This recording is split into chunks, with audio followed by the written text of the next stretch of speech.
Hey guys, it is Sanjay and Rose here with Motivation Station. Are we Rose, live Rose, already? Hi. how are you?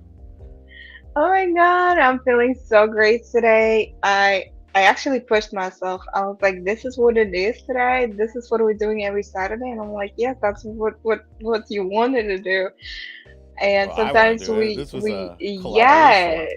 This was a yeah, collaboration. it's like it is a collaboration and I'm grateful for that. But the thing is like today I was like, you gotta do this every Saturday? Like sometimes I get demotivated, you know what I mean? And I'm like smacking myself with my own words. I'm like, you look great.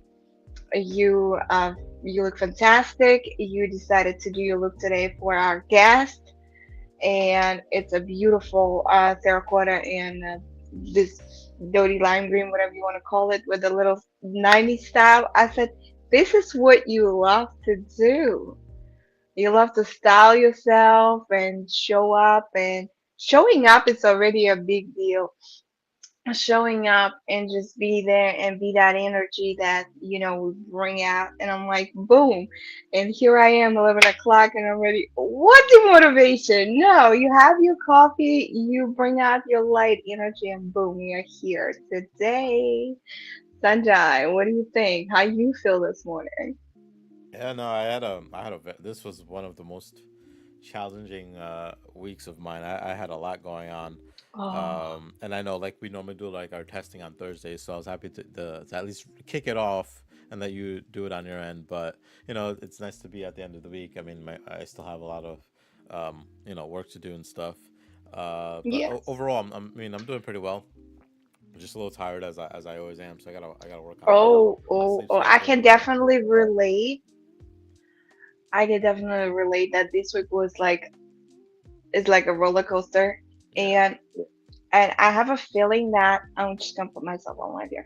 I have a I gotta do this. Okay, I have a feeling like on holidays, might not be every year, maybe every year, like the universe is cleaning out, doing the cleaning. A Hmm. lot of people passing. It's been so many deaths this week alone. Yeah. You know, and I know it's tough for people, and and a lot of people lost their loved ones on holidays, and it's always tough. And we learn how to live, with that emotion as well. And it's like, oh my God, right?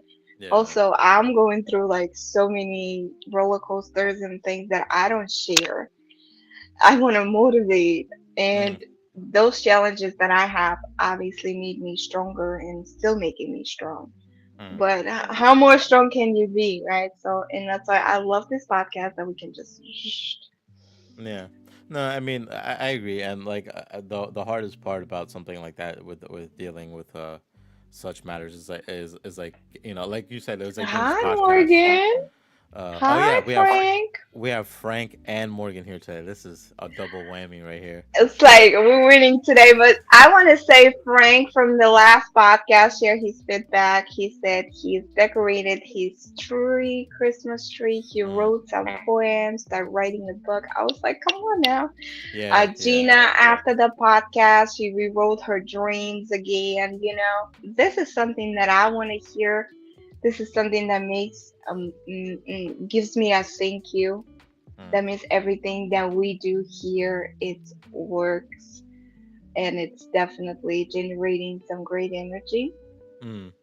And what I want to share today, with you today, Sanjay, showing up, right? The energy. That's what I Hmm. said. I was a little demotivated. I'm like, I gotta show up. I gotta show that energy. I want it, and now it's like going right. And the story is that back in our favorite pandemic, I was living in New Jersey, and we had to work. We had to work, and I'm like, wow, what am I doing now, right? I was living with a person who was, she still owns the bar, Mm. And one day she said, you know what? Do you wanna work? as a bartender because I'm a mixologist. I have a certification. I can mix up anything you want, work with the dry ice and my own syrups and smoke machine and all kinds of great stuff. Like even took the flare class. So Yeah. I'm the one who wanna make you drunk, right? So and as she said, won't you work for me? I said, I really don't know. Let's think about this. We actually took time for a day to think about it because we were living together. So Right. obviously if anything happened, we could go south, right? Yeah. So I Everything didn't can want go that to south. happen. Yeah. Yeah. At that Yes. point. And you know what? And I said, let me try. I tried. I had a couple of days. It's just like 2 seconds of walking distance, right? Uh, 2 days. And those 2 days, I was running it on my own on the daytime. If you remember, you came a couple of times to North Side. Yeah. I was working at North Side. I was just like running a show. I was showing up every time. I would have a makeup look that I made that day. I knew who would come. Tuesdays were always my day. I was born on a Tuesday, maybe that's why. Tuesday was always my day, you know. Yeah. So every hour somebody would show up for me in the daytime. Would have fun, talk, and it was always an energy. Mm. But you know what? At some point I said, you know what, it's great, but I need to grow from here. Yeah. I cannot be a showmaker and a small beautiful bar, dive-in bar. They have a live music. I said I need to grow and I stopped working there. I said, you know what? I need to do something bigger. And here we are. Yeah. No, I mean, And I had, yeah, I'm sorry, right? no, no, no. Go ahead. Go ahead. I'm always slow, slow. And I had 3 days. When I was leaving, I had 3 days. And of course, I made the bar booming. The sailing credits and everything was great. The crowd was always showing up.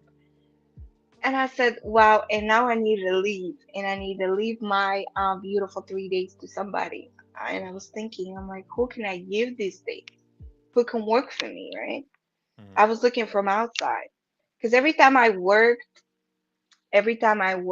in Northside, I always felt like I'm working at the best brewery of the state. You know, Mm. I never look at it as a local place. That's why people were coming from all over. People were coming from Virginia, from Kentucky, like, oh, we're just looking at for breweries. I worked at the brewery, and there was a master that made over 10 different, I think over 20 different beers that he created. Mm. That's why I worked. It was amazing. And then I connected with other coworkers, and one of the coworkers was Polly. And Mm. Polly, it's just we're just connected. I said, you know what? I want him to run the show for me after when I leave because I felt like this is my gratitude. I told the owner, I said, thank you so much for letting me work here, for letting me stay in your place. We did not, she never interfered with my work. I never interfered with her. I increased her sales, and I think we did great. In the end of the day, nobody was kicked out. Mm. That Yeah. was my decision to leave because I needed to grow, and she understood. We throw a party.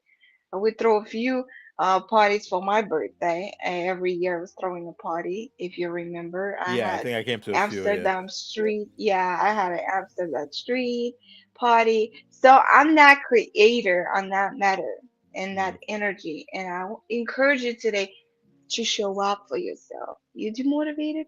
Show up for yourself, God. Yeah. No, I This was I is was my trying to say message today. I was trying to say earlier, like showing up or is like half the battle. There's the mental factor, right? So that's the like, oh, I got gotta get up and stuff like that. And then I mean, I And think you're there right. were times where it was tough for me to even get up, right? But like now, like every Yes. morning, I mean, I'm kind of at like where you're at. So, I mean, I wasn't working at a bar or anything like that, but I worked in IT, Yeah. and I kind of worked my way up the ladder with hard work, and then I stumble back down to fall back into like the first path of IT again. I mean, I am making a Yes. little bit more money, but I'm not Mm. motivated to work. Ooh. Um, Uh-huh. so like I'm trying to fight through it now. But then we You started this trap up. podcast. I Mhm. started to do Yeah. like I started to do this podcast. I started to write like a show that I wanted to do.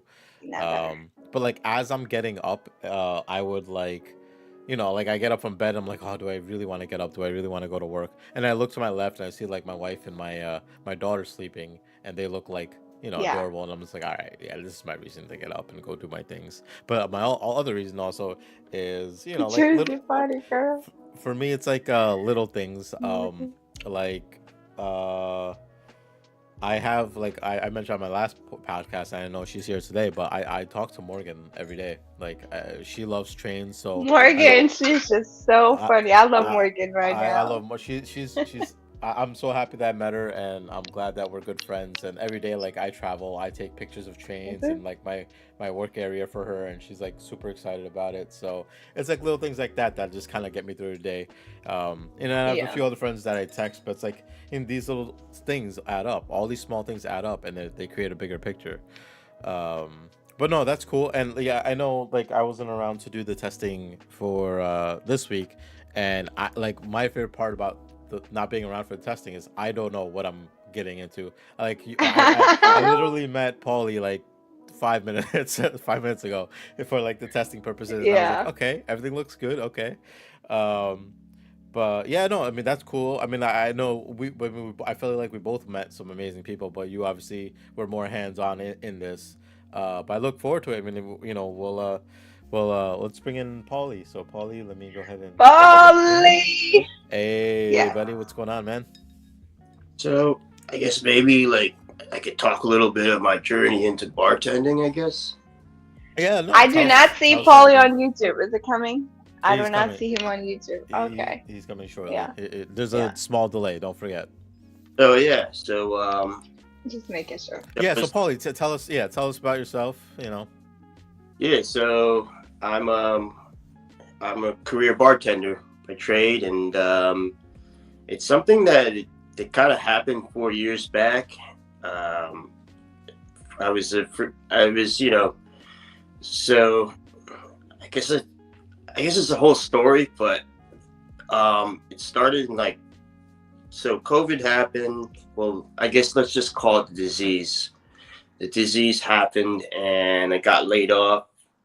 And I was looking around, and for some reason, I was watching a lot of videos about bartending, and I saw that there was something beautiful about it. It's part art form, it's part personality, it's part like adding your own style. And me as a person, I like to say that I'm a creative person.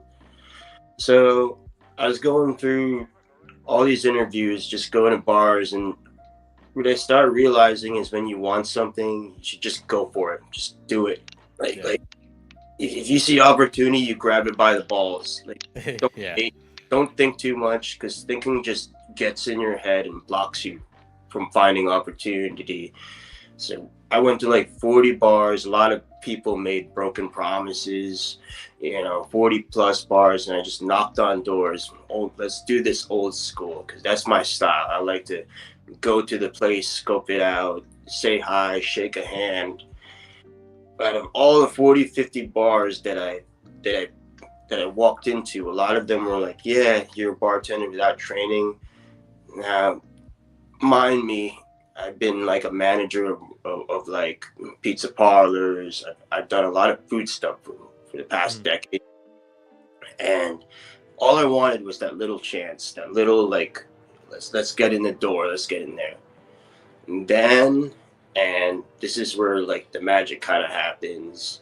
I saw Rose in the Northside Lounge, which, to be honest, I kind of loved the bar to begin with, because back in the day when I used to be active musician, I played that bar, and I was like, oh, that's that cool bar that like allows people to kind of do their thing. Mm. And that was like what my gut was telling me. So Rose was like super proactive and super nice to me. That's what I remember. She just like was like, I'm gonna get the bar manager to contact you and get you on board. And she kept her word, which is like something a lot of people don't do. Just like you guys were Oh, saying earlier, it's the little things that count.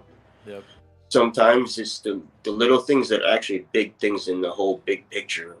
And she kind of like led me to the start of my career in bartending. And so for all of that, I thank you, Rose.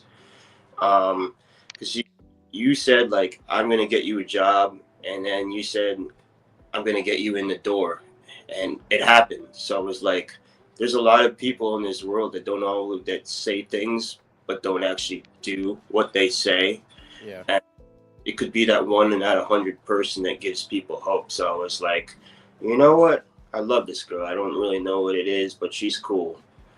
And I think after that, we were coworkers, but I think we're like tight like that, um, for that. And she has this thing of like always like trying to lift people up and just help them out just naturally. So I want to be around people like that. And yeah, after that, it was cool. Like, so I spent a lot of time on my own, just kind of tuning my craft. Rose taught me a bunch of stuff, and the bar manager taught me stuff. Then what I loved about the bartender community is like even when I'm behind the bar, there's like bartenders that will show up, and it's cool. You'll pass off recipes, your approach, because what's I think the beauty of it is you can make it your own. Like Yeah.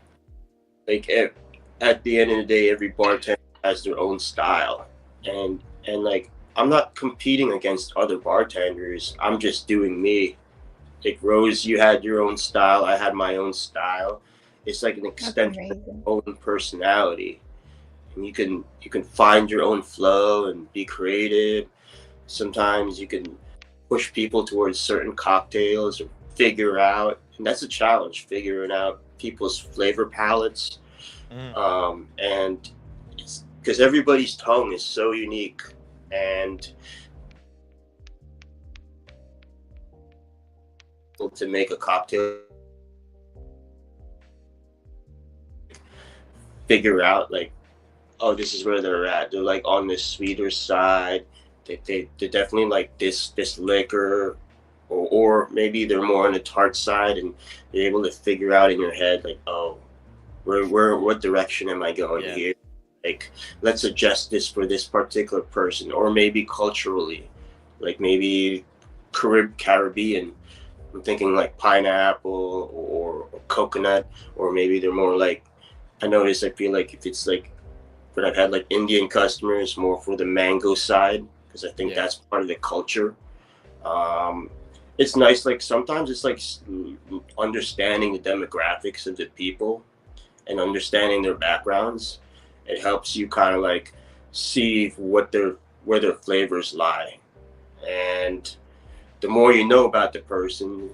I learned there's a technique called like it's called like the Sandler method. You ask them a bunch of questions, get to see where they fit in that mix. So if you were to eat something, maybe what would you go on the sweeter side? Would you go more on the savory side? And then you can kind of like distinguish and kind of cancel out what doesn't work to figure out what does work for that person.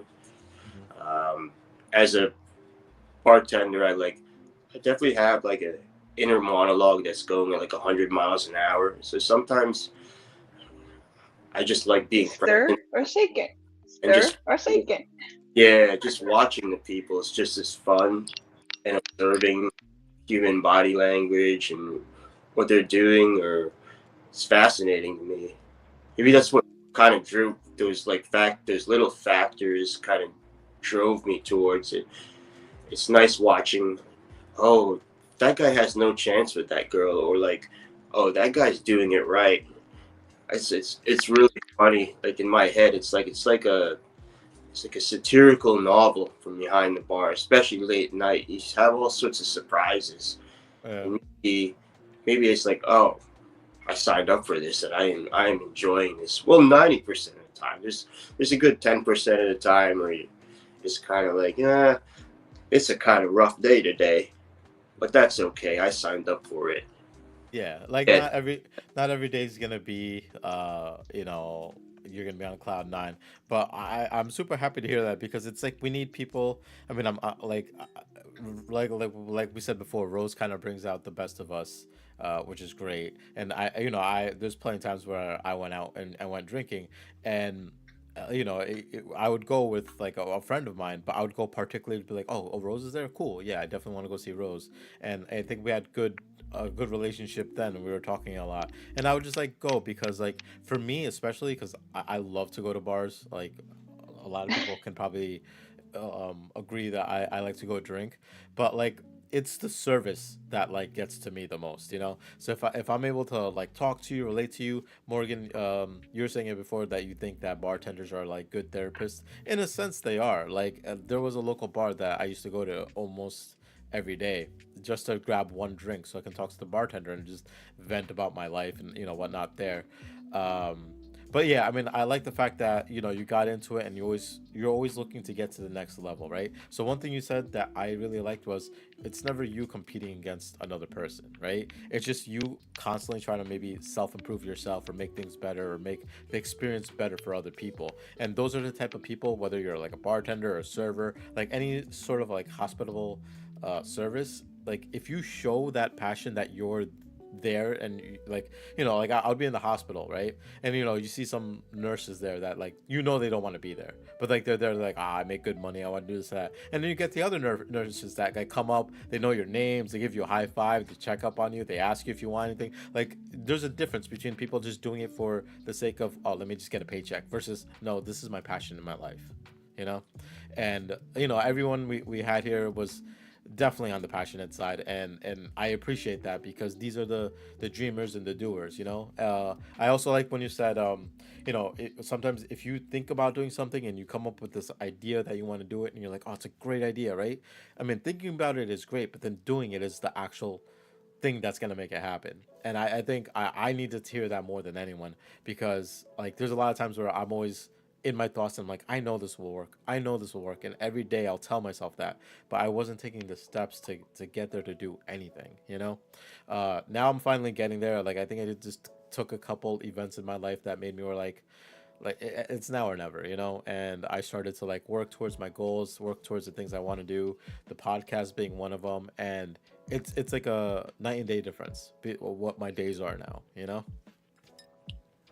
I want to add a few things. I definitely see the passion so much in you, Polly, and I see how far you came. And one of my things when I was working, it was I actually my bartending career started earlier. I used to live in New York for 5 years, and I lived in Brooklyn. And in 2000, when was it? 11. 11, I started working as a barista in a coffee place, coffee cafe, but they also had liquor license. They had a full bar, and I didn't know anything about it. And that's when I got introduced to most of the top shelf drinks, and I was barista at the same time. It was kind of hard, and also been serving food. And it was like you need to go inside, outside, and in the back door. So, like, I would start 7 in the morning. It's crazy, right? Six Yeah. thirty in the morning, people were already waiting for me to show up. I'm like, give me time to at least set up the place. So at 7 o'clock till 5, I would run, not even sit down once. You can't. You just, Yeah. it's impossible. I was making 500 cups of coffee espresso a day, and then with macchiatos, and then after that I had a journey when I worked in when I moved to New Jersey. I worked in Newark, New Jersey, Mm. with Brazilian people. I was working with Albanian people in Brooklyn.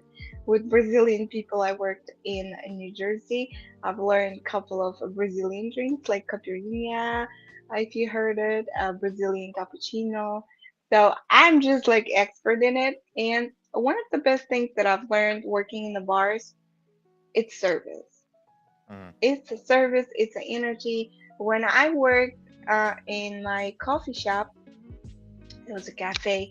Um, Of course, I was also washing the dishes of my coffee cups. When you have an espresso, you know espresso is very like a hard, and the your white dish is not gonna be white anymore. It becomes yellow. I made sure I scrubbed every single cup and saucer to make sure when my coffee comes out and that and that cup of coffee comes to you, The presentation, yeah. it's an excellent.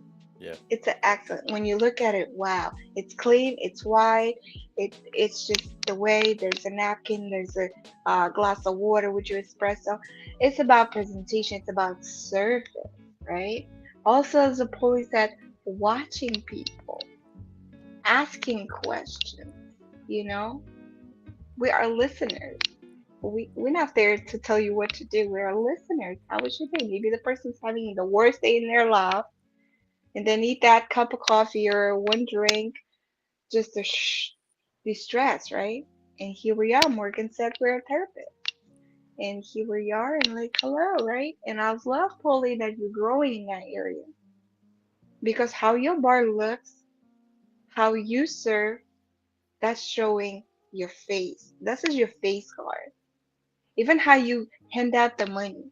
My money was always like it's not OCD, but it was always organized, like looking the same, no crumbs. My money was always, my drawer was always organized. So when I'm giving you money, you have the crisp, clear, clean money, and people want to come back for that. People want to come back for that. People don't want to come back for the yellow cups, dirty Yeah. cups, broken cups. I remember when I would show up for work and most of the cups like have lipstick on it, something. I'm like, wash the damn glasses. This is how Yeah. you make money. This is how you, who you serving? Are you serving, who you serving, right? And every time it was a Tuesday, everyone was showing up at Northside, and it's just who was coming? People that value themselves. Why? Because the service. Because Yeah. I value them, and my service was on the level of they needed to be, right? And I'm glad, Polly, that you're growing in that area. I see so much passion. You know, I was thinking about the New York coffee scene. From my understanding, I don't know it that well, but it's pretty serious out there. Like the baristas out in New York City are like some of them are like that's their actual career. They're like career baristas, and they're like super serious about their coffee. Was that your experience there? They're like straight up like barista mixologists. Um, Difference between New York and New Jersey. I got my license in New Jersey from Famous Bartending School, one of the biggest schools in New Jersey. And the owner, Jesse, is an amazing guy. He taught me a lot. He won all of the best competition in the United States for mixology. And so he created the school. In New York, you have to make 20 drinks in 4 minutes.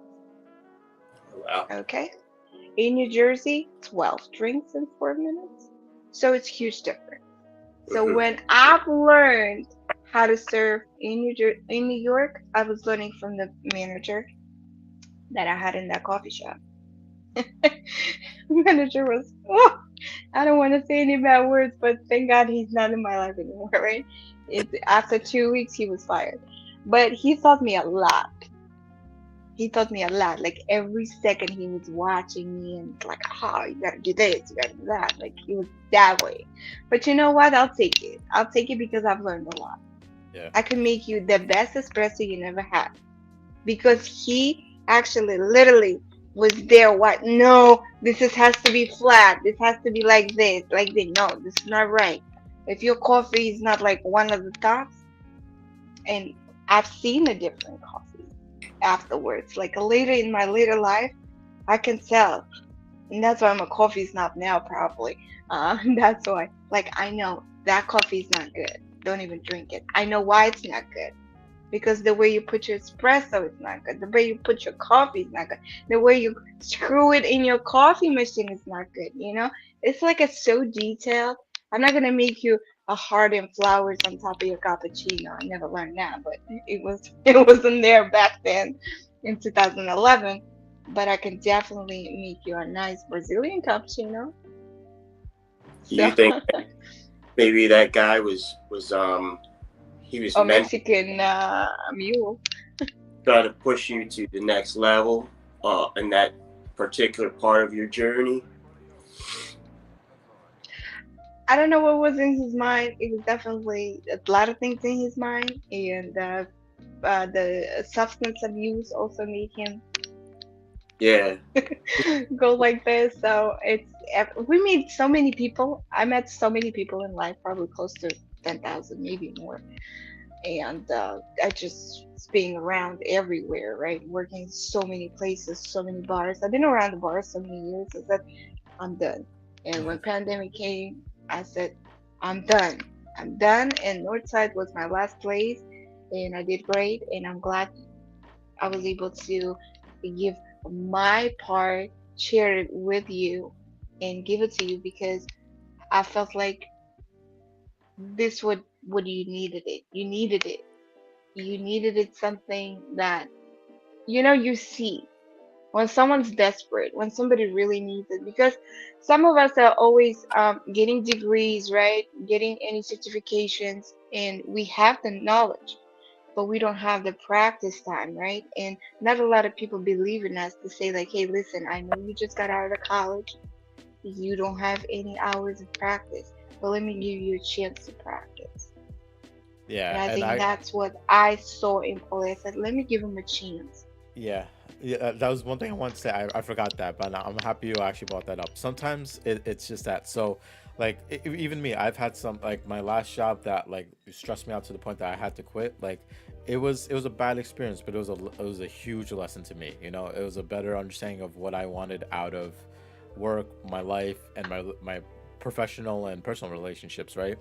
But like you said, sometimes it's just that it's just people aren't given that opportunity, which sucks. But then the people that get it, sometimes they don't know how good of an opportunity it actually is.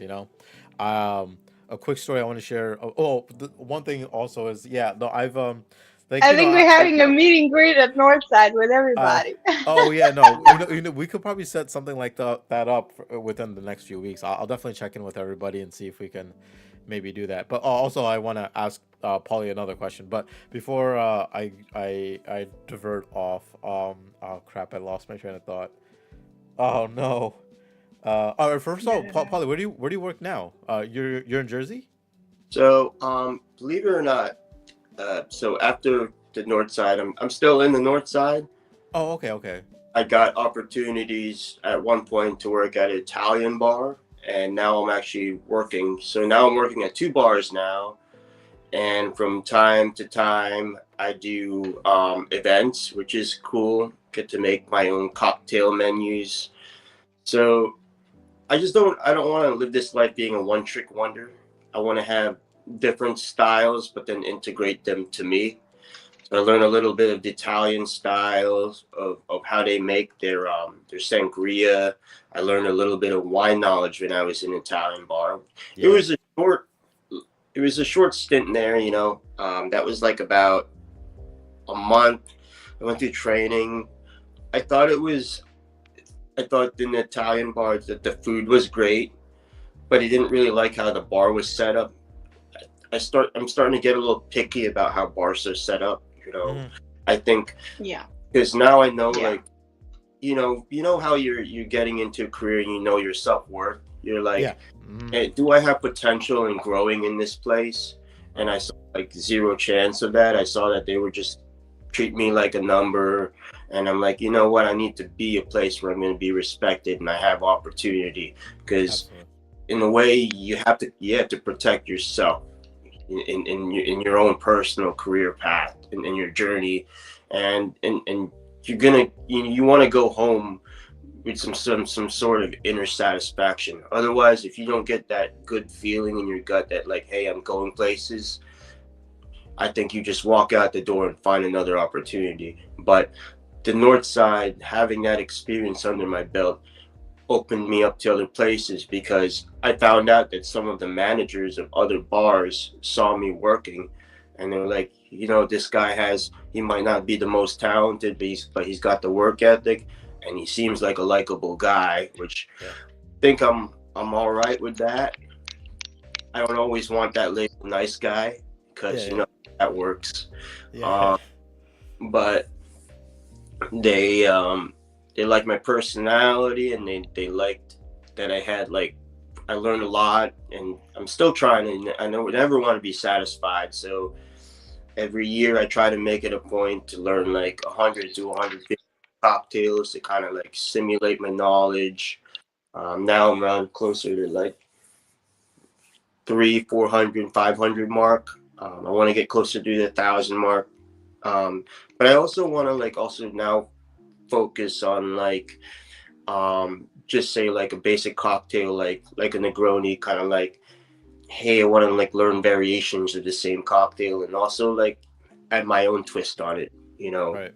I want to I want to have like the poly edition of things. Like this is my spin off of this, but also cater it to the client. So that's like that's the direction I'm heading. I think in the future, I see So myself unique. like a dim lit bar, a little bit of like music going on, like definitely high volume, fast paced, because I tend to like that excitement. Like, when Rose, when you're bartending, there's like when it's going fast, everything's in slow motion. All of a sudden, you can make four cocktails in like 30 seconds. It's just like bang bang. Oh, I'm gonna make this group of four, this group of four, this group of four, just bang bang bang. It just comes out. Like, I remember I had this really busy shift. There was like 200 people in my other place,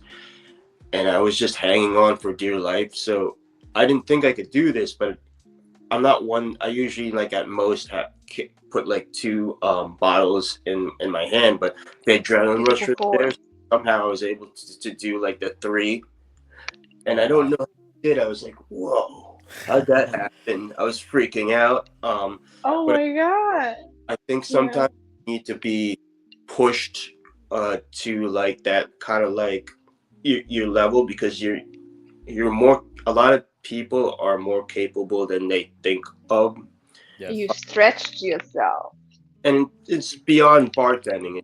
In like, Yes.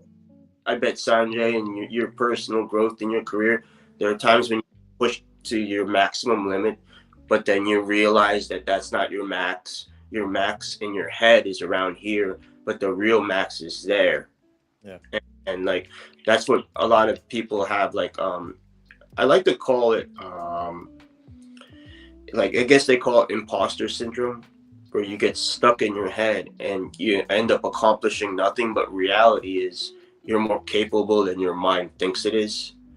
So sometimes you have to just like do it and just go for it, and Absolutely. take turn that switch that says, hey, I can't do this, turn it off completely and just go for it. And then whatever happens happens. If you fail, Exactly. you really fail. You just see what you can do to make your next step good. Yeah, yeah, no, I agree. Like, I mean, the mind is definitely locked in to the point that like, like you only think you're capable of so much, and yeah, no, I mean, I can relate too because there's times where, I've been in IT for over a decade now comfortably, and I love IT just because like I love computers and stuff like that. But the more I grew in the field, I was like, yeah, you know what? I don't really care about computers as much anymore, but I care about the people. So like in my later part of my career, I was more of like a project manager. I was more of a team lead. I was more of like people that would like handle people. And if I look back and it's like if there's one thing I can look at myself at what I improved on, it's definitely like my people skills. Because like I went from a point where I worked in IT. If something was wrong, like I felt bad, like as if I did something. I felt like it was my fault, and I'm like, I'm so sorry. I was being very like apologetic and stuff like that.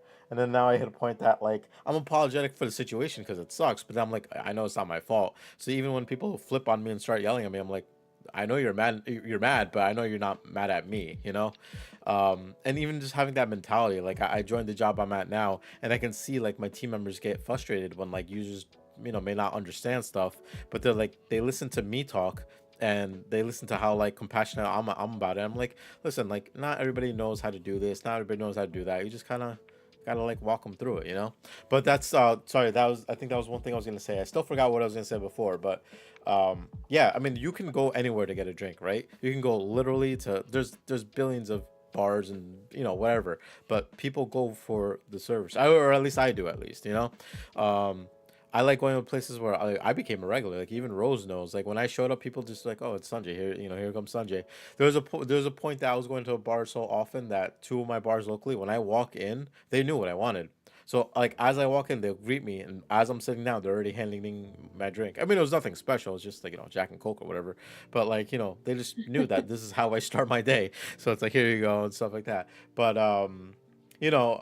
same thing. I think Gina had mentioned before something about tipping well, right? So even then, like, I mean, I always tip well anyway, but I'll tip extra well if like the service was just amazing and like I felt like it was like a homely experience, which leads me back to what Rose was saying before. Like, even then when I went to, like, I don't like going to like mainstream places to either get coffee or even eat. I like to go to the hole in the wall places because it's a little bit more of a homely experience. I went to Patterson the other day. One of my friends was Mm-hmm. traveling soon, and we went up there and we went to like a Turkish restaurant, and we got some amazing food. But like, not only was the Oh, food I good, love Turkish food. not only was the food good, the service was just like, I was like, am I at a like a 5-star place? Like this is just insane. And like the food is delicious. I got the coffee, and like desserts, and like it was just like, it wasn't overbearing. Like I didn't feel like they're constantly over my shoulder, like, oh my god, is everything good, is everything good? Like they came by at a good pace. They kept their composure. There were some upset customers, but that didn't like trigger them to be, match their pace or match their energy. They're just like, I'm sorry that you're having a bad time, and worked it out and stuff like that. And I'm just like, like if I lived closer, I would probably go there like all the time. But that comes down to like that part of it. I get that we live in a time that money is kind of hard to come by, and some people just have to take a job to take a job. But like you said before, Polly, like if you're in a situation where like you're like, yo, this isn't the place for me, like you gotta listen to that gut feeling. Because there's times where I didn't, and I was like, nah, I really just need this job. Like, and I would, sometimes you're just in a situation where you gotta kind of like grit your teeth and get through it. But then I was like, there's no reason for me to stay here. There's literally no reason for me to stay here. It's stunk in my growth. And they wring you dry. You do the absolute best you can. You give the best service, and at the end of the day, you have to be a little bit selfish about it because you have to think about yourself. Because a lot of places will just throw you to the curb, and what are you gonna do? You know. But like, I'm happy that you thought that one point. You thought of yourself at that point that, look, I'm not just a number. Like I'm unique to myself and I have a value to you. Hmm. And I think when I found certain Yeah. jobs that allowed me to do that, my one favorite job, and man, you would have probably loved it too, but I was an IT guy for an alcohol distributor company in New York. And they literally gave me the opportunity because of my attitude. So, quick story on that. I was like in and out of some IT jobs. I worked my way up. I did level one, and then I started working as a level two tech. So I was more hands on. And this job, they went through like five techs, right? And they saw my resume and they're like, oh, let's bring them in. And it was in New York. It was my first New York job, and it was right before the pandemic. And I was like, I've okay, I've never went to New York, but this is fun. I took the bus to New York, and I was like, yo, I would love to work out of New York because like there's people everywhere. It's always like hustle and bustle. There's like so many places you can go. I went to the interview, and it was so funny because they're like, oh yeah, come in Wednesday for the interview. I was like, okay. So I show up full suit in the middle of summer to the interview, and I show up and I'm waiting in the lobby, and the guy's like, "Oh, I thought today was like Monday or something." It's like, "No, no, no, I meant for you to come Thursday, not today." And they're like, "Oh my God, we're so sorry, we're so sorry." I was like, "No, it's cool, whatever." Like I wasn't even upset. I was like, "I'll just go get coffee and go hang out in like one of the parks." And all I did was get a nice cold cup of coffee. I snapped a few selfies to send over to my wife, and I just chilled in the park. They're playing some music, and I was like, "Today is a good day." And like I come back the next day, and the company just felt like horrible. They're like, "We're so sorry we made you come out." I was like, "Are you kidding me? I had a great day in New York. I got some pizza, I got some coffee, I got some drinks. Like it was a great time." And then we went through the interview, and like my attitude was so well that on my way home, like within that hour of going home, they called me back and they offered me the job. and they're like, we've never witnessed anybody with that level of attitude.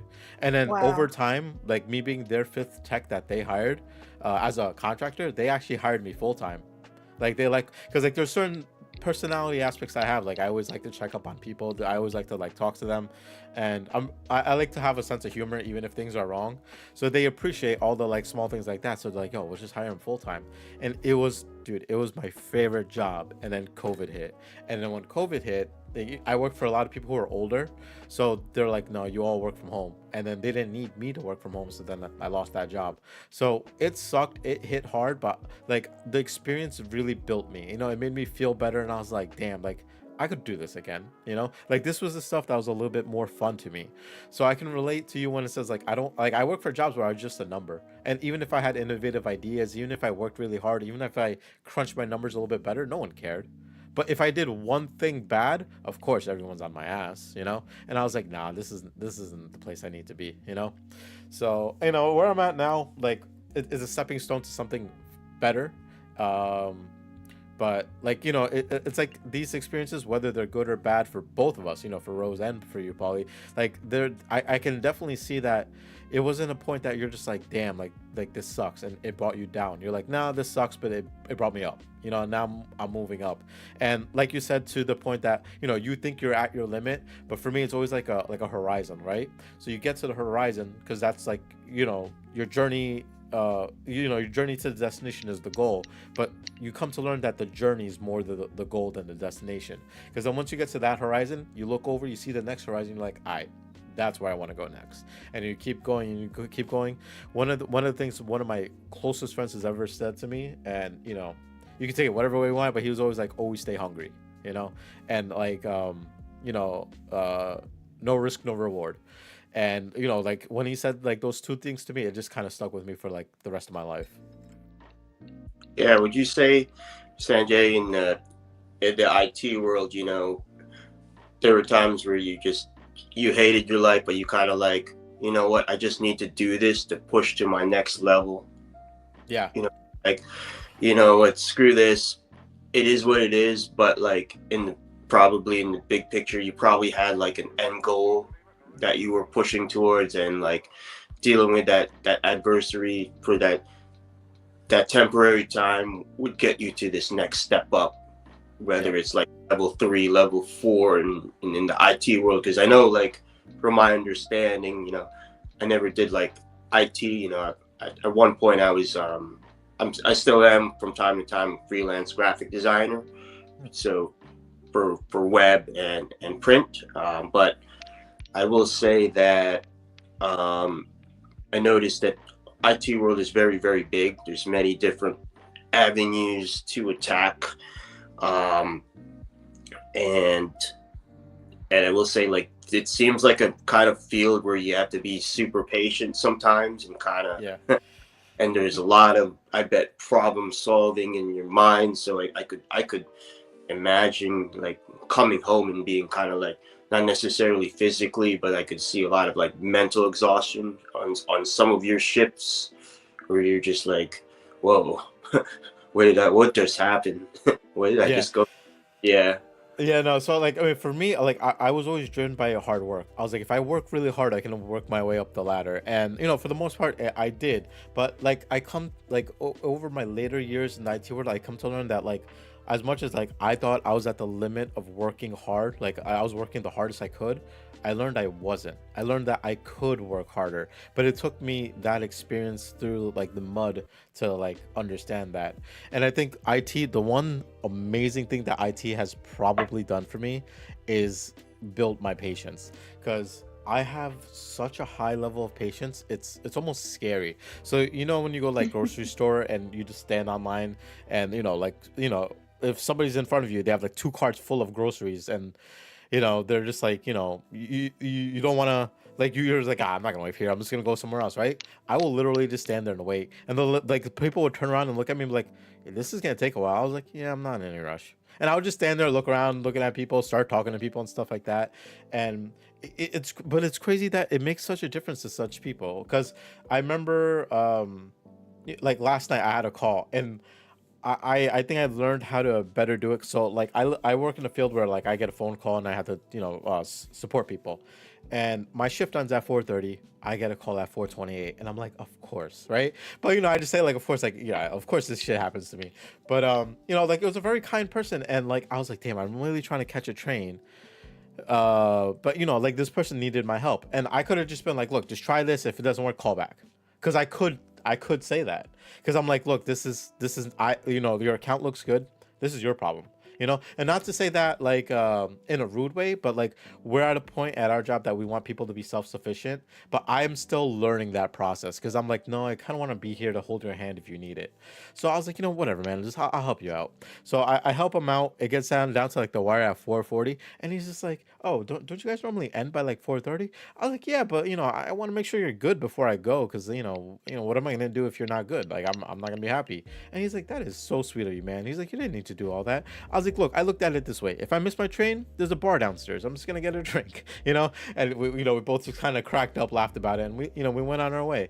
But I think Morgan had mentioned it before too, that like just you being nice to people in these fields makes a difference too. Like This I had to call Xfinity once for some stupid internet issue I was having, right? And this person, they weren't very knowledgeable about my problem, but they tried their best to do stuff, and eventually we figured it out.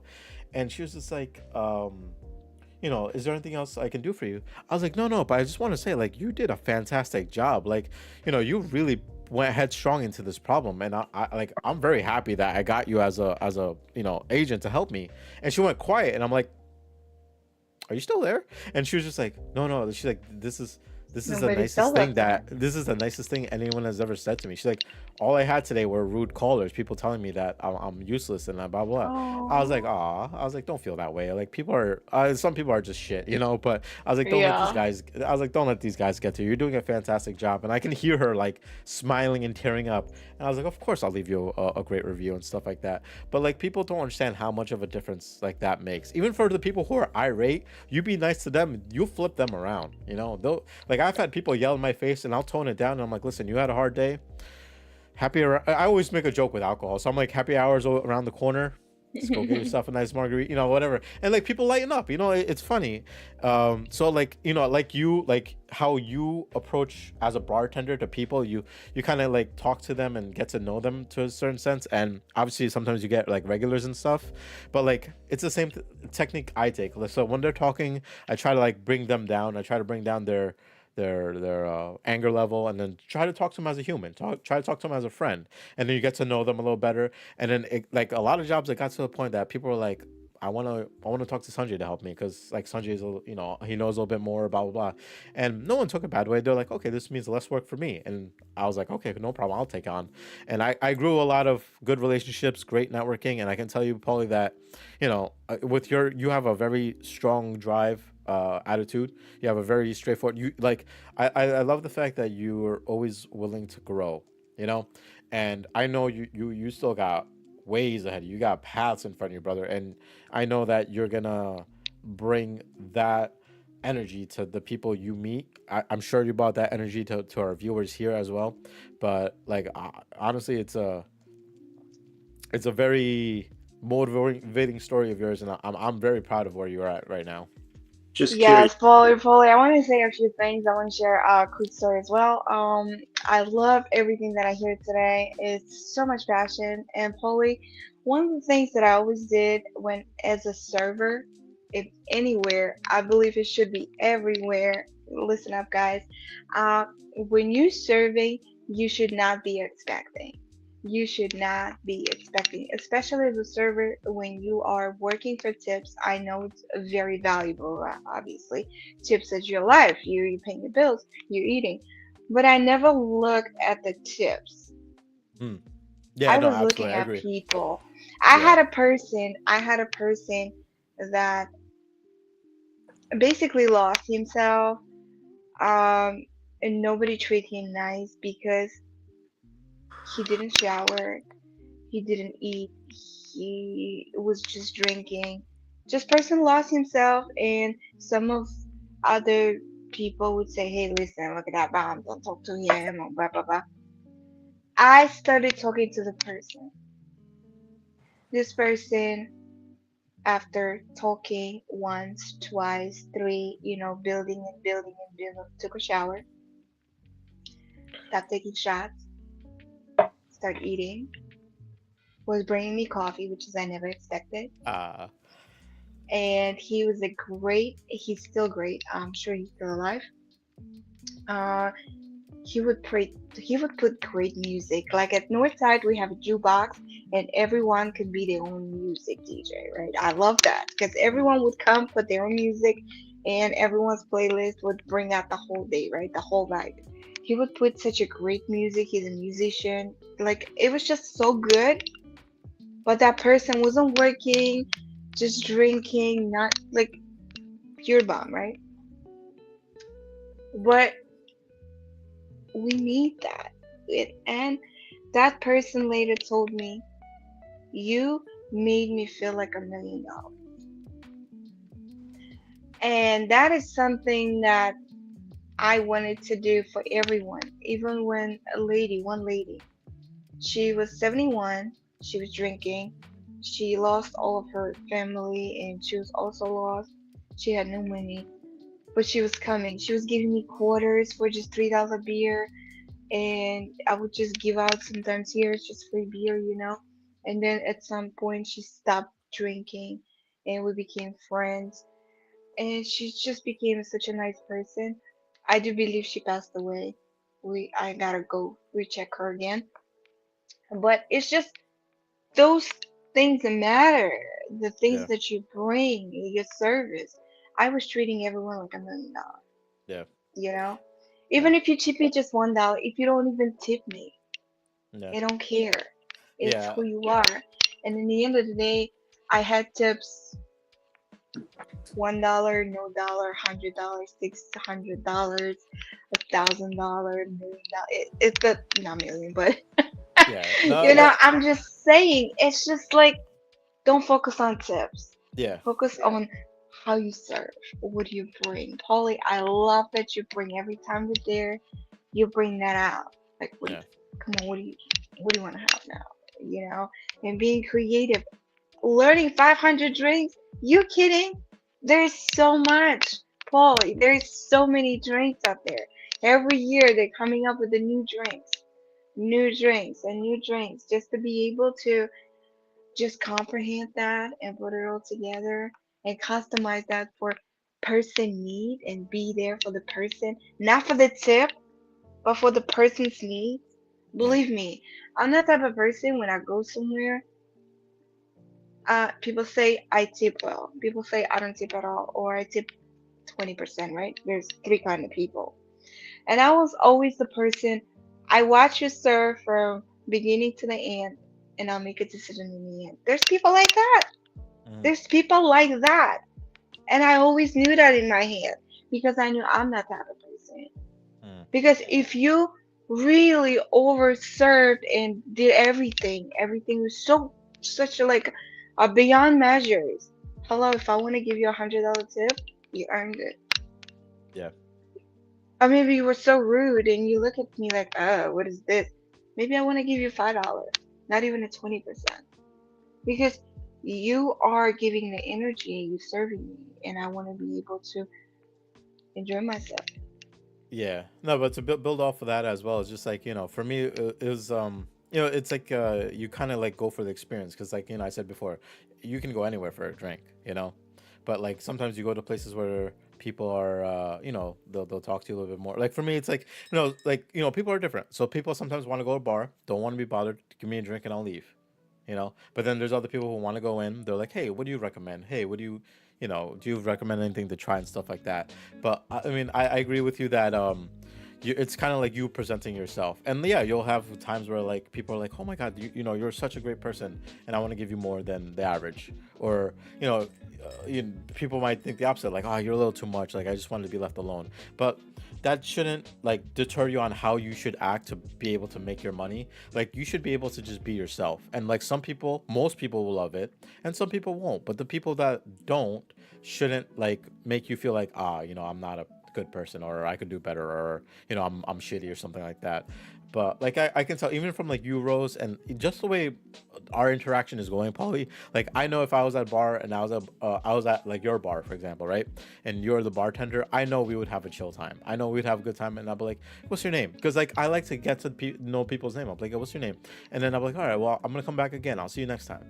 Because like you made it such That like is amazing. such a Yeah. homely It's a experience, and I'm like, huge difference. now if Huge I want to go difference. somewhere and get a drink, or now if I want to recommend, right now I'm thinking, apparently Gina and Frank are all locals. Like hell, we're all gonna meet up and drink with Paulie one day at the bar. That sounds like a great plan, but. For me it's always like the nature. It's always like I want to go there and like have a Yeah. good time, but just because that's not for everyone doesn't make you a good or bad person. It just makes you. And like I said, just a little interaction we had, I feel like you're like me and Rose in that sense, where like I'll treat a CEO of a company the same way I would treat the janitor of the company too. I treat the people with the high level of respect. You do what you do, but like I treat you with the good nature that I grew up with, and what I want to give out. But yeah, I didn't mean to cut you off. So, Polly, yeah, sorry. You're saying something before? Polly, Oh crap! I think Polly froze. Or is he here? you froze. Polly, you froze? Oh no. That's okay. Polly, you can disconnect and come back again. But it's okay. It's already 12:03. Anyways, but it was definitely a pleasure. Well, if he wants to reconnect real quick, I mean, we could spare a few minutes for him to give a few final words. Yeah, yeah, Um, yeah, yeah, yeah. Of course, of course. You can. Can you find him on Facebook? Polly Wilmot. uh, Yeah. uh, Oh, I can do that too, right? yeah, yeah. See if you can do it. I disconnected Yeah. him from my end. Um, Okay. Oh, and I Well. guess I might as well address that now because Gino was talking about it. Yeah, I decided to shave my beard. It changed the way Oh my I God! I just saw I you. Oh my God! It's just I like you shrink. Oh I shoot. I uh I normally like kind of pamper my beard and take care of it, but I Yes, haven't had Polly, you time. can. But Okay. I decided to shave it, and I gave myself a cleaner look. Now I look like mad young. I feel like I'll get ID'd Yeah, at yeah. bars. All right, let me Polly, bring. you back? You Yeah, back, I Polly? bought him back. I bought him back. Yeah. Yeah, Okay. Paulie. I Yeah. thought you were just sitting there sternly We listening. And I was like, missed you. damn, like Paulie's really listening to us right now. Then I looked again. I'm like, he's not blinking though. And then I was like, oh shit, he's not moving. And then I realized it got disconnected. But I Yes, don't we know how want to hear much. from you, Polly. I didn't know how much you heard, but what I was just saying is that like I think if I met you at a bar, I don't know if you heard this part, but if I met you at a bar, I know I would definitely like be like, yo, you're mad cool. Like I gotta come back again. And it would be, I know the experience would be good. I know I listen, I love experimenting with drinks. I'll be like, Paulie, hit me with whatever you got, man. Today what are we trying? But yeah, I didn't mean to cut you off before. I know you want to say a few things, but Yeah, Sanjay, I was just like wondering, did you growing up, did you play team sports and stuff? Just curious.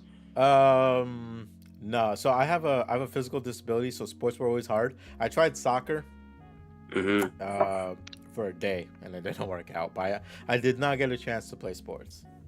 Yeah, based on like what you were saying, because my back when I used to be an athlete, my coach would say like you got to be an egalitarian, and you kind of got that kind of egalitarian mentality Mm, mindset, where you like the team player, or like when one falls down, you stick with the pack.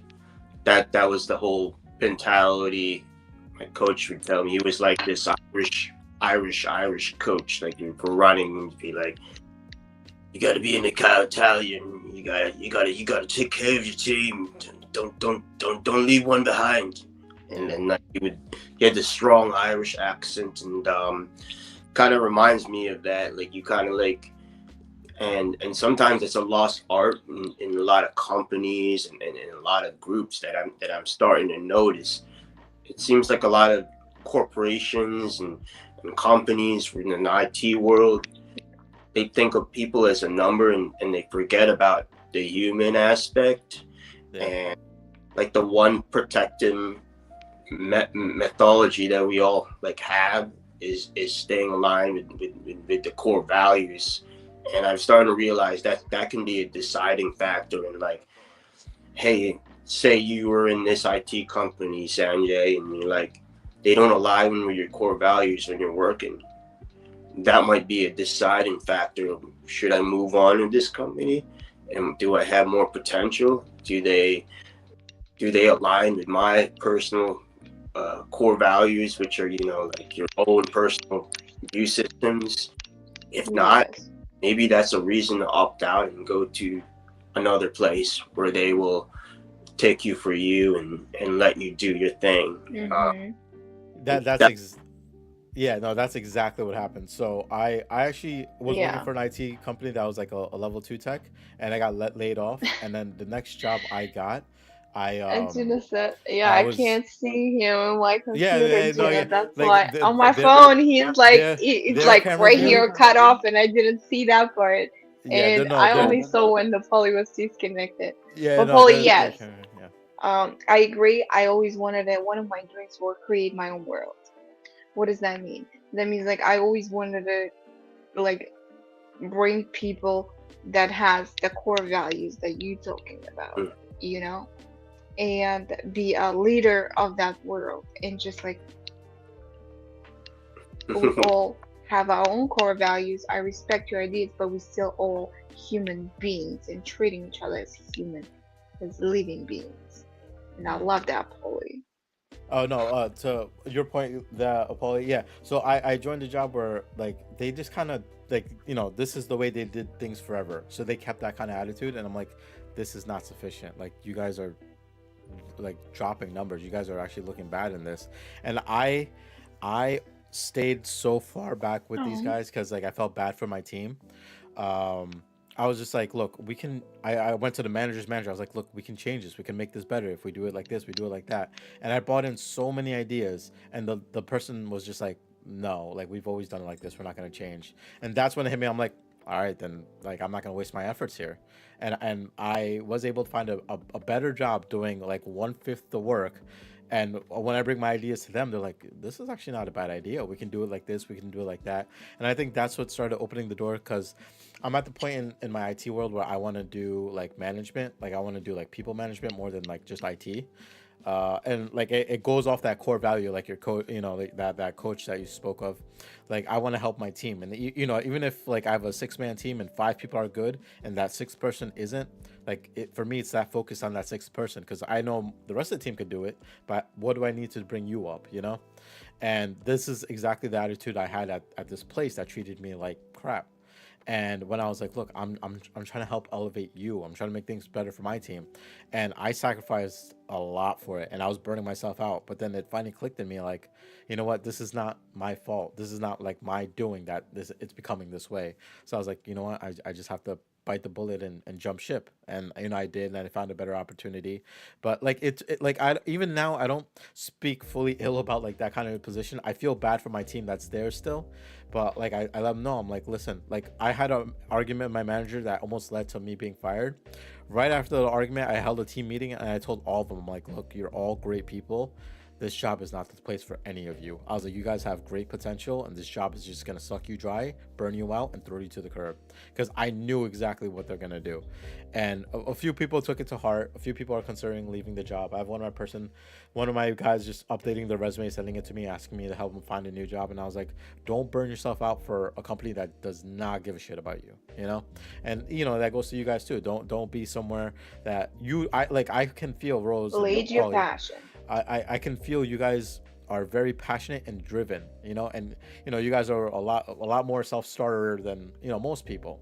But to the viewers, to anybody watching, like definitely like you got to learn your self-worth, and the person you got to love the most in any situation is yourself. And then when you open up that door, you open up so many more avenues. You learn that you could do so much more that you never thought you could. One thing I learned, this is when I did a little research about like Japanese culture and how like, do you know how like American culture, it's like kind of like they have the up, then there's the hierarchy system, but in Japanese, everyone from the CEO to the janitor is on the same level. Yes.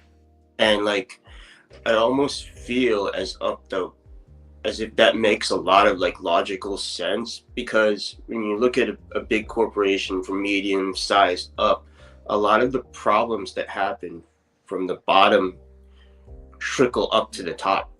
Yeah, So it's almost like, I hate saying this, but I think sometimes America has certain things backwards. they You do. know, Yeah, yeah, like when I read Yeah. stuff GMC and how they've gotten, or Ford General and General Motors, how they've gotten bailed out for over 4 or 5 times. Why are they getting so many excuses? And then I read about their executive. You know how you can't teach an old dog new tricks. yeah, That phrase, yeah, it's kind of true because he saw all the numbers and all the data, and you'd probably get a kick out of this since you come from IT world, that said, the Ford F-150 top seller for 20 plus years. You had the Ford Bronco, that was a top seller. All of these econ cars are not selling at all, yet he put 80% of the funds into all the cars that were not selling. I said, wow, you're ridiculous. And he was basically not listening to his um the younger members of the board. He yeah, was saying, yeah, this is dumb, this is stupid, but these younger guys could have been pretty much the Galileos of the company, and yeah, and probably progressed, but they didn't even get a time of the day to even voice their opinion. yeah, And like, just like you said there, like, where you burned your ass off working your ass off in a company that didn't respect you and then moved on. You were probably able to see past way through that, and be like, yeah, hey, this company's not going to thrive. Probably their bottom line and their margins might actually go down, because the team is just as powerful as the morale in the team. And exactly. notice in a lot of companies, where when the people are happy, they tend to spend more money because they have more money, and it's like that old saying, protect the golden goose. The golden goose is the employees in the company. Yeah, Treat them like gold, and they're going yeah, to give you beyond. And a lot of research and data has shown that when you treat the people really well, they tend to go above and beyond for that they company. They tend invest to into, be yeah, very they, loyal. The turnaround where people are getting laid off and fired, yeah, percentage declines, and like the numbers back it up, because like whenever I like try to look at like stuff from when I did design and stuff, like a lot of times when I'm looking for a solution, I'd play the numbers game. I'd look at the data and be like, that would be my deciding factor, because a lot of times numbers don't lie, and mm-hmm, all the statistics are pointing, and all the numbers are pointing this direction. mm-hmm, And you have an old dog who decides going this direction, even though the numbers are already saying it's failing. mm-hmm, yeah, It's such yeah, a weird. One of the, yeah, that's amazing. One of the books that I've read is called Excellence Wins by Holt. He is a co-founder of Ritz-Carlton Hotels. It's a famous hotels, and I just recommend to read this book to everyone because it's exactly what it is about. mm-hmm, It's about learning the mechanism of how everyone works, mm-hmm, learning about your employees, learning about, okay, what it's not working, right? Finding out the solutions of why it's not working. Where is the that book is about this. It's about excellence. It's not about being perfect, being right. It's about being excellent. And if you ever stayed at his hotels, you'll see how everyone getting treated the same way. And I love that. As you said, Japanese, everyone in one rank. That's yeah, how it should be. Because your employees are your assets. yeah, How you treating your assets? You know? If I yeah, am the CEO of my company, I want to know about every my employee and I want to make sure they're passionate at what they're doing. If they don't like what they're doing, I don't want them in my team because the job is not going to be done. They're not going to be happy, and my job is not going to be done at the end of the day. So it's just that core element that you're saying that's a golden goose right I, there. I, That's your I, golden goose. I wholeheartedly agree with that, and I think that's why I can't work for big companies because a lot of times it's like it's just a numbers game, you know. And some people know how to play that game, and some people don't. And like you said, when they decided to go all electric or whatever, or invest into the electric and not listen to the younger crowd, right, that is now invested in the future because they can see where things are going. I mean, sometimes it just like kind of plays out that way, and that's exactly what it is. You can't teach a old dog new tricks, Yeah. but I think the reason I have that mentality as well is like because I'm huge on the like Japanese culture. I grew up with like learning about it. I loved like watching like anime and like live shows and just like reading about stuff. And I think that's what kind of made me have that mentality today. Um, but yeah, no, I agree that like I when I worked for the alcohol distributor company, like I worked in the office of the CEO. And one day, like I was used to working at jobs where I knew who the CEO was, but never talked to him. This dude one day, I was about to get off the elevator to go home, or go to lunch. He stopped me and started talking to me. And he's like, "How do you like working here? Like, what do you think of this place?"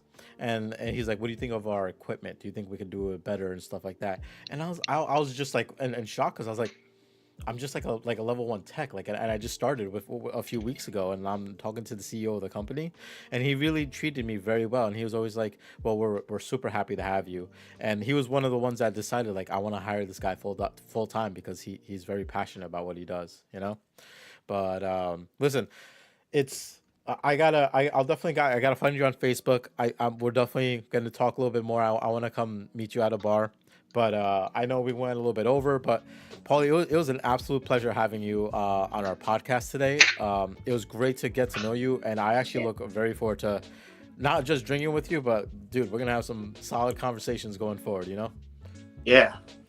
There's thanks for having me on this. Like I like what you guys are going for, and like I don't know, you don't know this channel might be monetized at some point Yeah, no, because I absolutely. know Oh, in Google and YouTube, I think you're doing like long form content, and Google rewards you for quality content. That's my friend actually he does like a video game thing, and he did it for like 7 years, and he does like kind of like music with the video games and syncs it together, and he's now at the monetizing stage where like yeah. Google's supporting him.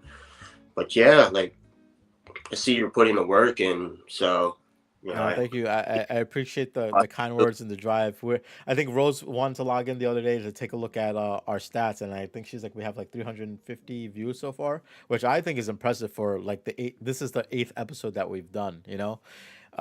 So I'm happy. I'm very happy that we're doing this. I'm happy that we're able to get the great guests that we've had, including yourself, on here because I told Rose this and I told our audience, and I've said this like a billion times, and I'm always going to keep saying it. Like, as much as I love the fact that I love to hear about your story, I love to see our chat, like, it brings motivation back to us. It brings motivation back to Rose and I about the stuff that we want to do in our lives, the stuff that we want to contribute in yeah, our lives. And, if it gets to a point that we do get much bigger and stuff like that, like, I always want us Which to we remember will. our core values, our reason for doing this, and yeah.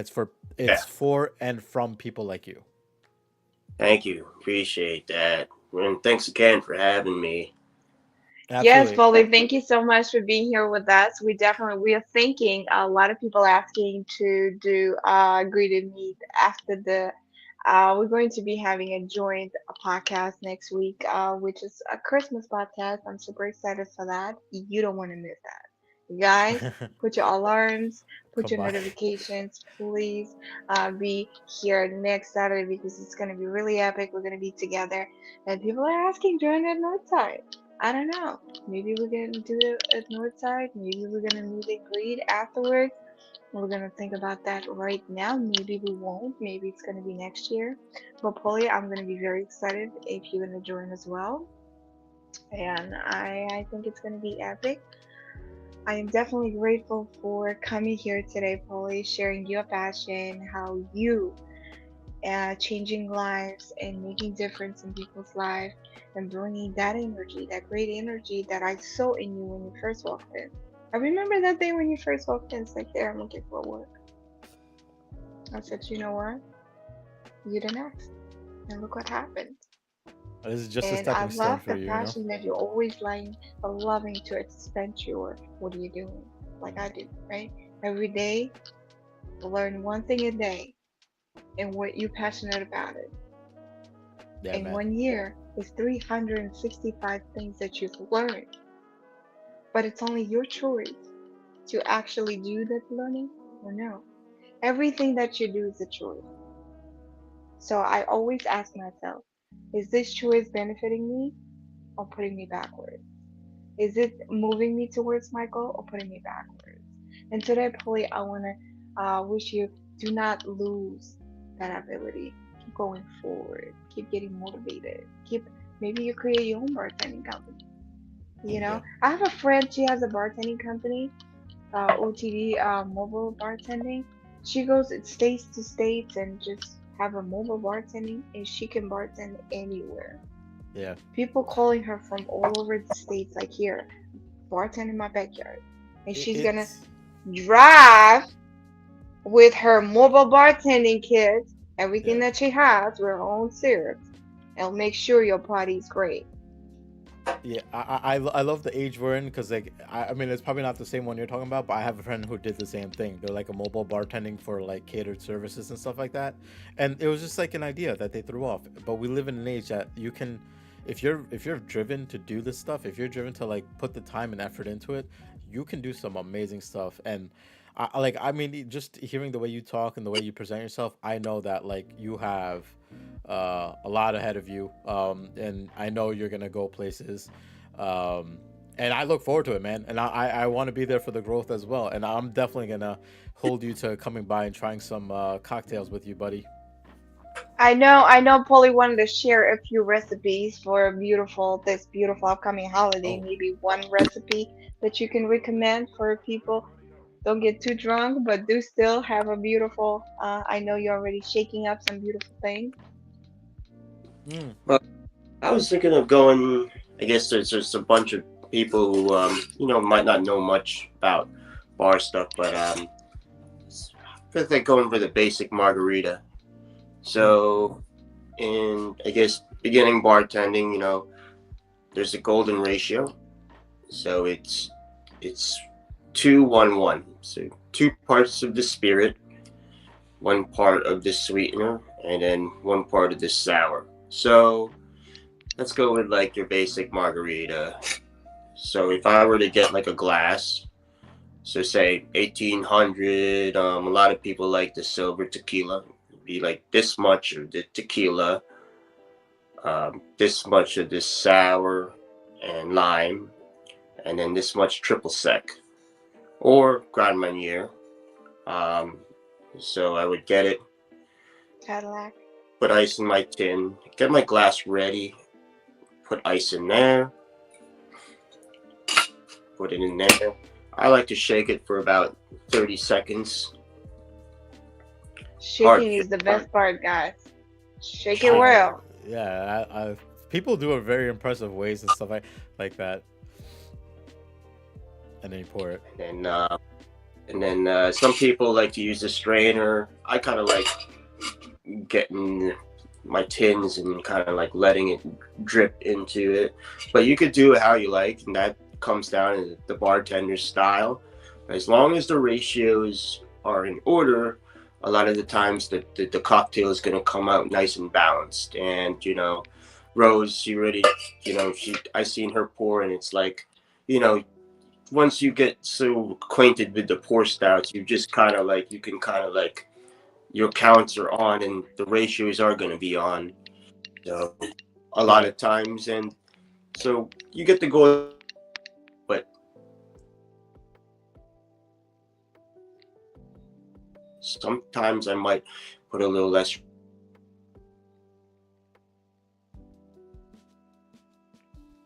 What's happening? I don't hear you. Hmm. to and make it less sweet.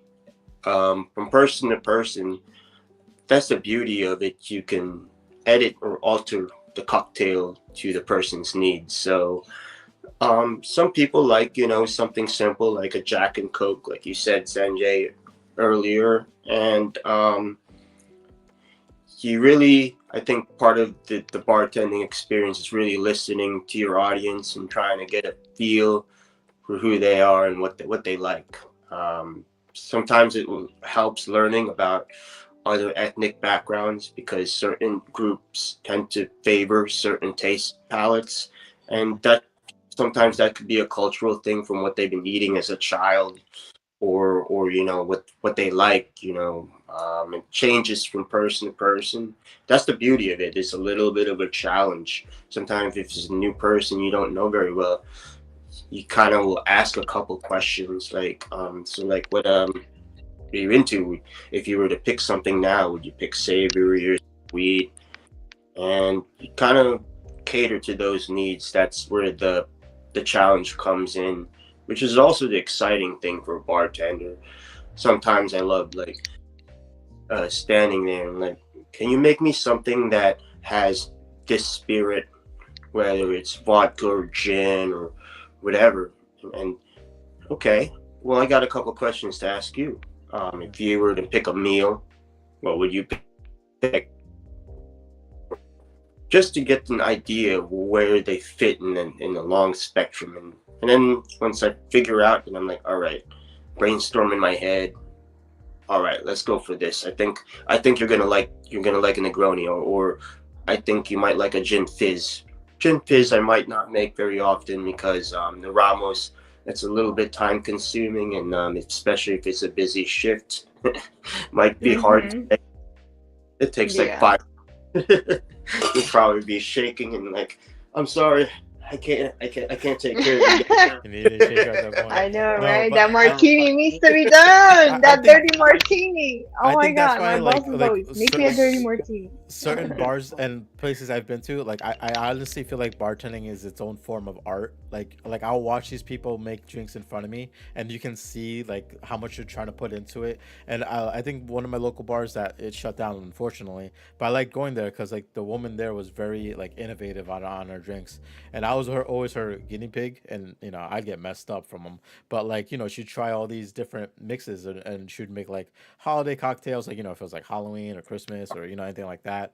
And like she was just very happy to try these things out, and then like she would like try to add it to her menu so when people came they would try it. But like you don't Yeah. often to see that, but like that, like I like the fact that like you understand more or less it's like even the science behind it. You want to make sure like the ratios and such are right.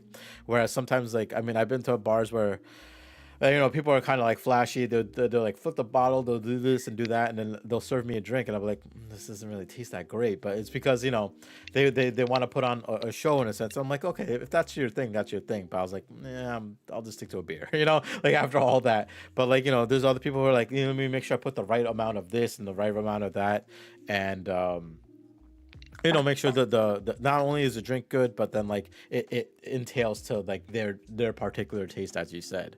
But yeah, listen, Bolly, this is I don't want to stop the The podcast, longest, but right? this has been a long podcast, but it's been the most rewarding experience in the sense of like, oh man, the knowledge is just like endless, and I'm at the point now I gotta definitely find out where you are and where you live and come out and have a Polly, we drink or have something. our chat is booming, Polly. Our chat Yeah. is booming. You can rewatch the podcast and see the chat. We have a chat right in the front of the screen, and everyone is saying definitely great things about you Oh, and your passion.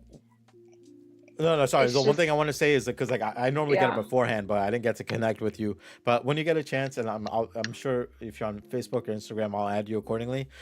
Please send me like any of your social media, any like the links that you want to share to help have these people connect with you. Because I'm sure there's a lot of people in our chat and our videos that want to follow you or talk to you or anything like that. So I'll definitely Come grab that see from you you. later. I mean, I'm gonna follow Have the you, but drinks by you. yeah, but I'm definitely gonna hit you up and definitely reconnect with you. But I want to say it's been an honor and a privilege to have you join Rose and I. I think we're super happy to have you I'm super happy to get to know you. I'm kind of jealous that Rose has known you a little bit longer, but I think you've made a new Yeah, lifelong friend. I think But it's like it's such a quality conversation we had. yeah, It was like, and it was like, even though like I didn't realize it was an hour and a half, it felt like 10 minutes. It yeah, felt like I think because it's like we were actually connecting on like this similar wave level, so like it didn't feel like we were working or anything. We're just like chilling and speaking our mind. I love this that. is Yeah, this is why I this is like my thoughts over the podcast, and I think Rose can agree that this is what we wanted it to be like. It wasn't going to be like an interview. It wasn't going to be like, what's your passion, what's your thing in life, what do you want to, it's we want to get to know you and what drives you, because what drives you is going to drive me, is going to drive Rose, is going to drive our audience, and they might yeah, not necessarily not be on the same page of, oh yeah, now I'm going to be a bartender, but it's like, I'm going to have this mentality that I want to chase something I'm passionate about. Yeah, maybe I won't do the 9 to 5 anymore. Even like the little conversations we had here where Rose was talking like, hey, how about you get yourself like a mobile bar, like her friend has, or like Gino saying, how about you just make a podcast and do like a mixology podcast, bring people on board, mix drinks, have people try it. Even that sounds fun. Like, we live in a beautiful age that like you can make this happen, but like you said, the hardest part is always the first step. It's in our head like, this sounds good, this Yeah. sounds good, but then like yeah. once you start doing it, you're like, you know what, we can do this now. you know and I'm hoping this opens up some more avenues in your mind. I Yes. mean, it's definitely opened up more avenues in our motivation.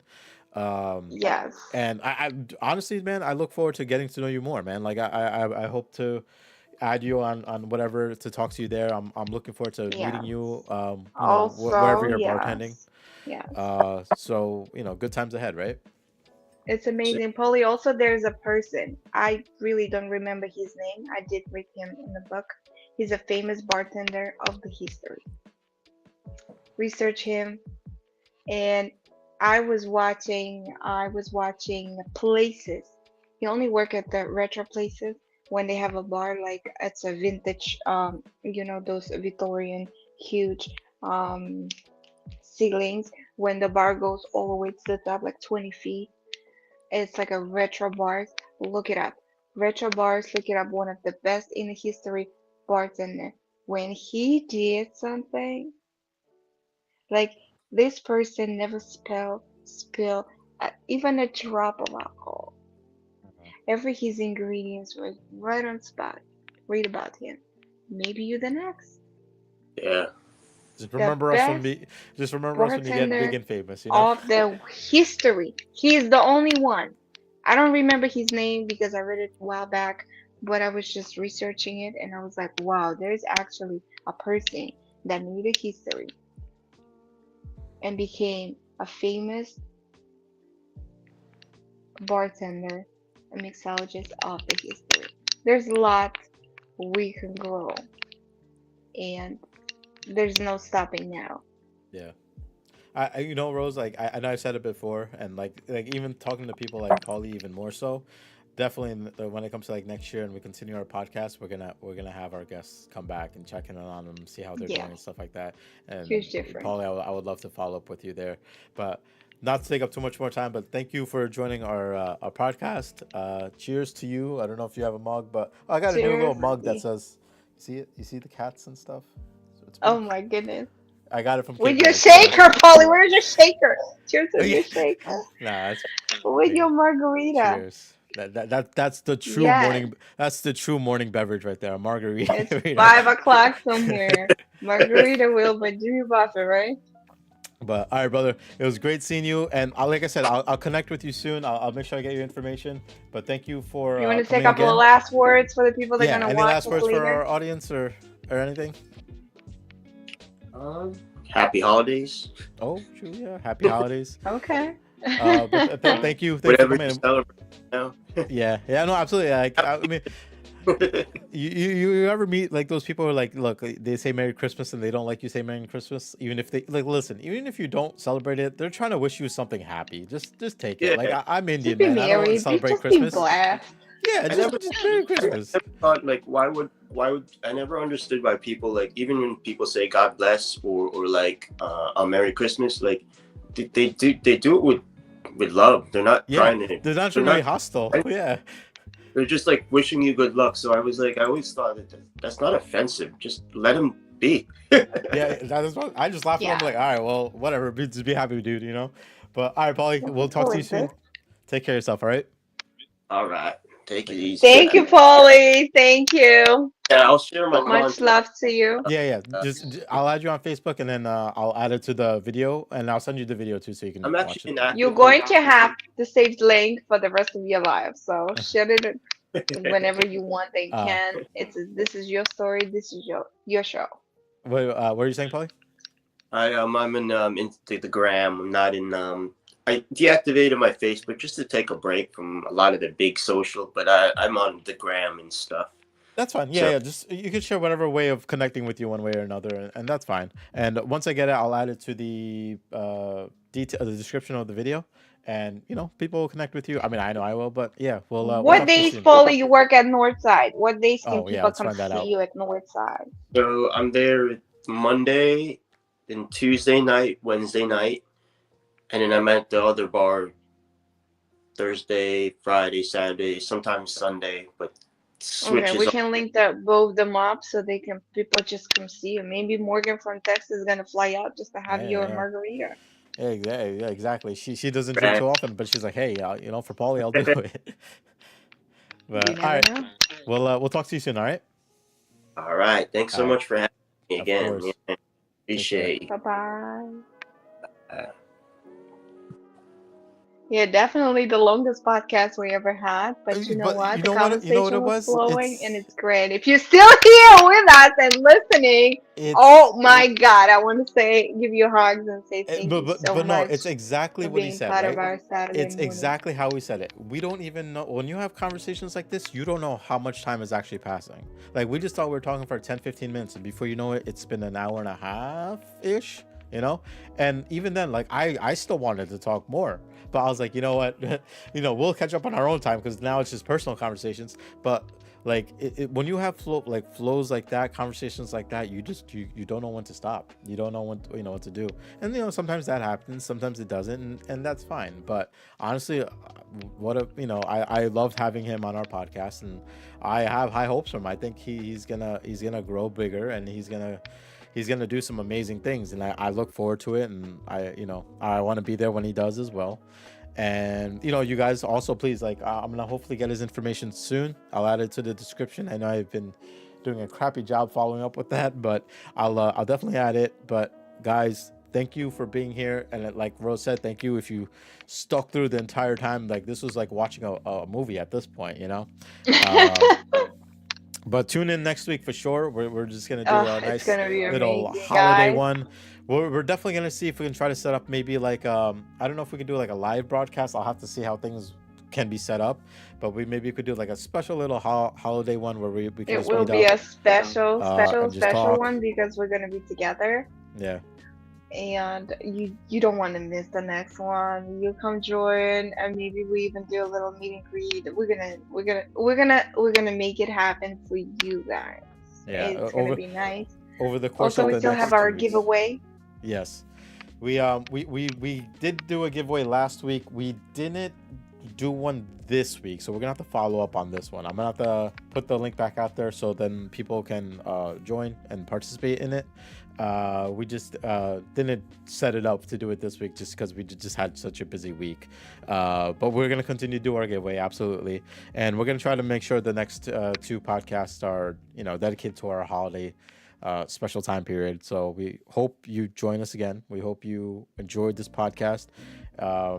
And any last Rose? It's been a long, long podcast. So any last thing you want to say to our audience? I want to say I want to thank you each of you for taking your time for being here. I want to thank you for bringing your energy because it's must. It's about give and take, and whatever you give right now, it will come back to you with many, many more blessings. I'm definitely wishing you lots of blessings. I'm wishing you a motivated day.